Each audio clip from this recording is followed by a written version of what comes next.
Salut à tous, aujourd'hui on est parti pour le 1032e épisode de l'After Zappimage. On va débuter avec cette date qui concerne l'Euro. C'était il y a exactement 5 ans, jour pour jour, le match d'ouverture de l'Euro 2016 entre la France et la Roumanie. Je pense qu'on se souvient tous de ce scénario assez compliqué pour les Bleus qui avaient dû batailler pour s'imposer 2-1 face à la Roumanie avec notamment un but splendide inscrit par Dimitri Payet dans les tout derniers instants de cette rencontre. Une magnifique frappe du gauche de Dimitri Payet. Ensuite, on enchaîne les amis avec une information qui concerne la blessure de Karim Benzema. La Fédération française de football a annoncé que la participation de Karim Benzema face à l'Allemagne mardi prochain n'était pas remise en cause. Simple béquille, donc Karim Benzema devrait pouvoir tenir sa place face à l'Allemagne. Ensuite, on a deux déclarations d'Antoine Griezmann. Premièrement, il nous parle de l'équipe de France 2021. Il nous fait un petit comparatif avec l'équipe de France championne du monde de 2018.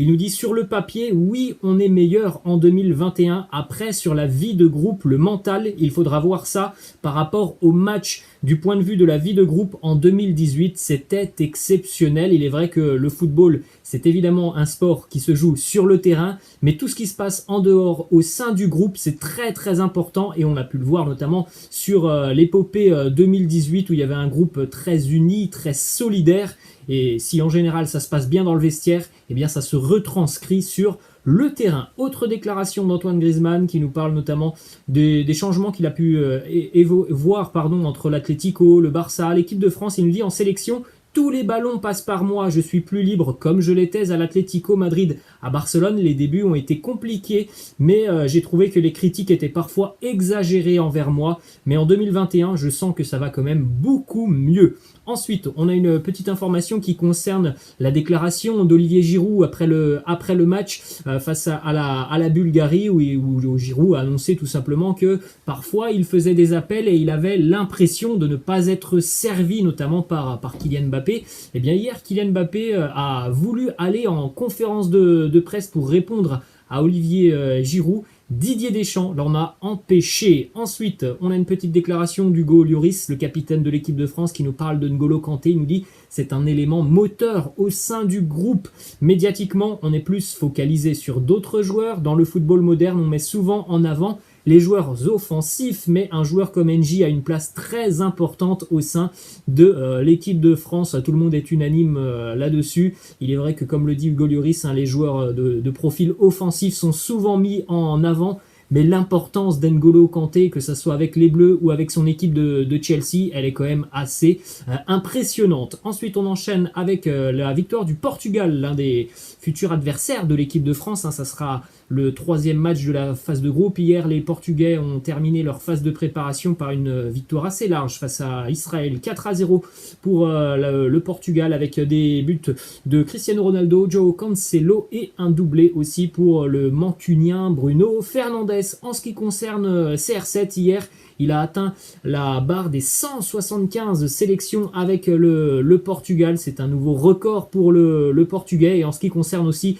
le record de buts, eh bien Cristiano Ronaldo se rapproche maintenant à 5 buts du record mondial détenu par l'Indien Ali Daei, 109 buts. Cristiano, en ayant marqué hier, en est maintenant à 104 buts inscrits avec la sélection portugaise. Ensuite, direction les Diables Rouges de Belgique, une déclaration de Leander Den Donker qui nous dit on est beaucoup plus fort qu'en 2018. La forme des joueurs qui sont là s'est améliorée, on a tous beaucoup plus d'expérience. Comme les gens le disent, c'est peut-être maintenant ou jamais de gagner quelque chose. Direction maintenant les Three Lions anglais avec une déclaration de Paul Gascoigne qui nous parle de Jack Grealish. Il nous dit Jack Grealish est bon, j'aimerais juste qu'il remonte ses putains de chaussettes et qu'il ressemble à un footballeur.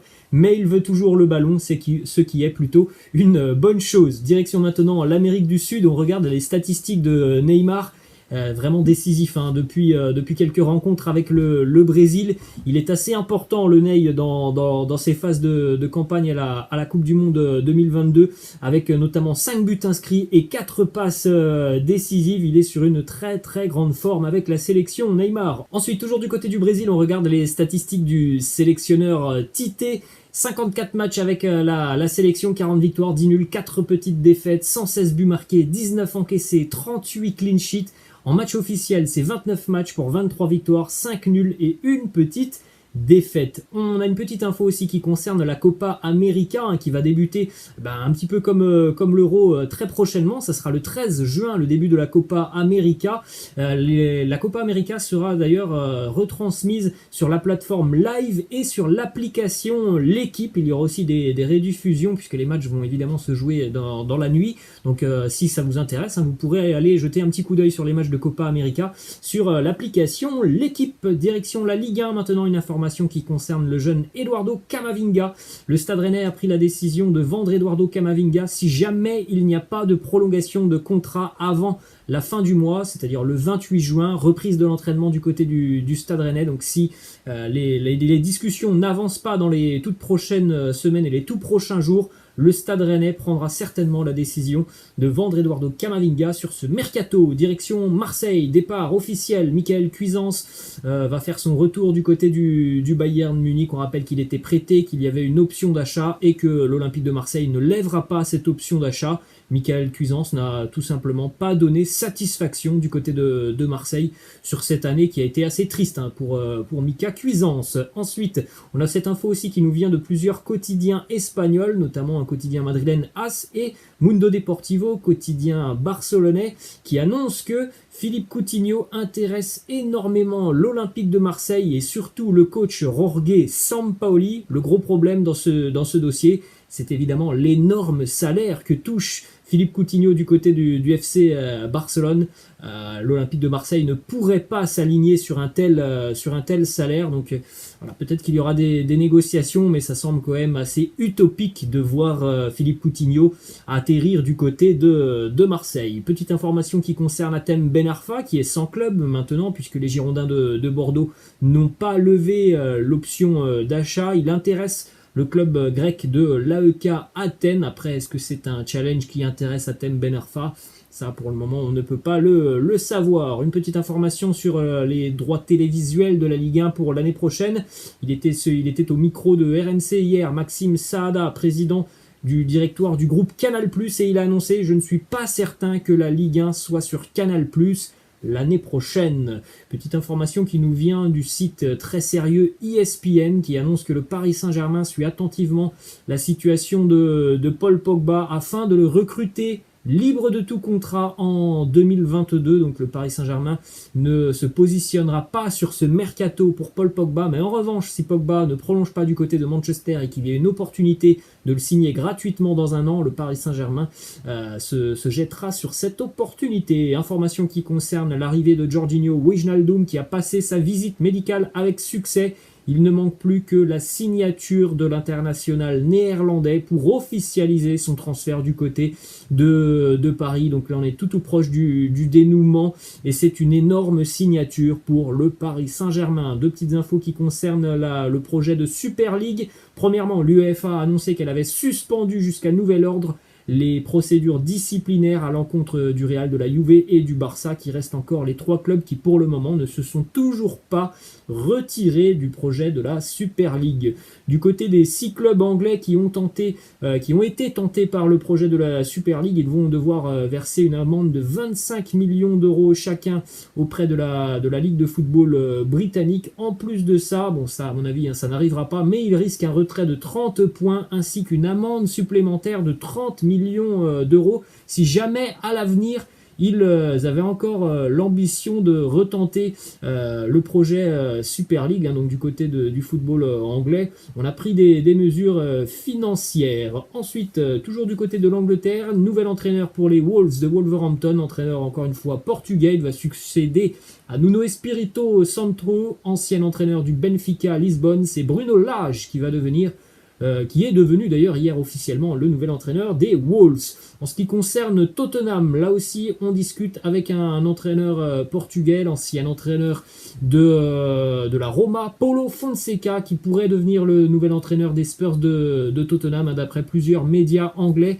C'est quasiment signé entre les deux parties. Toujours du côté de Tottenham, une information qui concerne un attaquant français qui sera d'ailleurs présent lors de l'Euro, Marcus Thuram, qui devrait quitter Mönchengladbach cet été. marché. Il est l'une des priorités des Spurs de Tottenham avec qui les discussions se sont avancées depuis plusieurs jours. On enchaîne avec une déclaration d'Antonio Conte qui a donc refusé le poste du côté de Tottenham. Voilà l'une des déclarations d'Antonio Conte qui nous dit « Je ne fais pas de l'argent une obsession, je regarde les projets et je suis prêt à rester chez moi s'ils ne me convainquent pas. J'aime les défis difficiles, mais s'il y a quelque chose avec un club qui ne le fait pas, je préfère dire non, merci. » On enchaîne du côté de la Serie A maintenant, info qui concerne Pippo Inzaghi qui devient le nouvel entraîneur du promu en Serie A, Brescia. Ensuite, en ce qui concerne l'AC Milan, les Milanais insistent pour Olivier Giroud. Les contacts sont positifs. Les derniers détails du contrat de 2 ans pour Olivier Giroud ont même été établis. Sauf que pour le moment,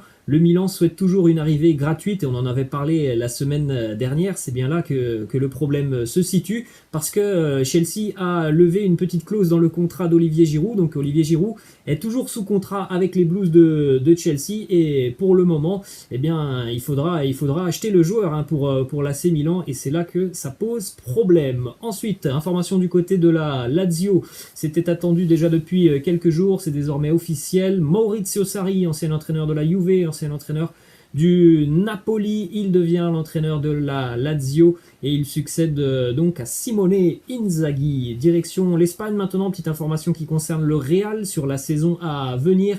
Le Real jouera au Santiago Bernabéu après plus d'1 an d'exil pour les merengues. Ils seront donc de retour dans leur stade mythique l'année prochaine. Le club merengue a juste demandé à la Ligue espagnole de pouvoir jouer ses 3 premiers matchs de la saison à l'extérieur. Le Bernabéu est encore actuellement en travaux, donc le Real devrait faire son retour normalement fin septembre du côté du stade Santiago Bernabéu. Direction Barcelone maintenant, petite information qui concerne Gérard Piqué qui a décidé de réduire son salaire pour pouvoir rester du côté de Barcelone. Il montre l'exemple, Gérard Piqué. Ensuite, on a une déclaration de David Beckham, le propriétaire de l'Inter de Miami, qui se dit très très confiant sur l'arrivée de Léo Messi du côté de Miami. Alors il n'a pas dit que ça allait se faire cet été, mais il nous dit « Je suis très optimiste sur le fait que Messi portera un jour le maillot de Miami ». Ça c'est quand même une nouvelle assez importante. Ensuite, direction l'Allemagne maintenant, information qui concerne le Borussia Dortmund, Erling Haaland et Jadon Sancho. Manchester United est toujours en contact avec le Borussia Dortmund et l'entourage de Jadon Sancho. Le Borussia reste inflexible. Ça sera 95 millions d'euros pour libérer Jadon Sancho. En ce qui concerne Haaland, on sait que Chelsea est très très intéressé, mais Dortmund là aussi a fait comprendre que si Haaland part, c'est qu'il y aura une très très grosse somme d'argent. Ensuite, information qui concerne Kingsley Coman et l'avenir de Kingsley Coman pourrait s'écrire en dehors du Bayern Munich, puisque les discussions entre le Bayern et Kingsley Coman pour la prolongation de contrat sont au point mort. Du côté de Munich, on envisage tout simplement de vendre Kingsley Coman sur ce mercato estival. Et on va terminer cet épisode les amis avec cette petite image du City Stade à l'effigie de Paul Pogba à Roissy-en-Brie. C'est de là qu'est originaire Paul Pogba. Magnifique City Stade avec notamment le maillot de Paul Pogba. Voilà les amis, la fin de cet After Zap Image. J'espère que ça vous a plu. N'hésitez pas comme d'habitude à lâcher un petit pouce bleu. Je vous laisse. Je vous dis à la prochaine. Ciao.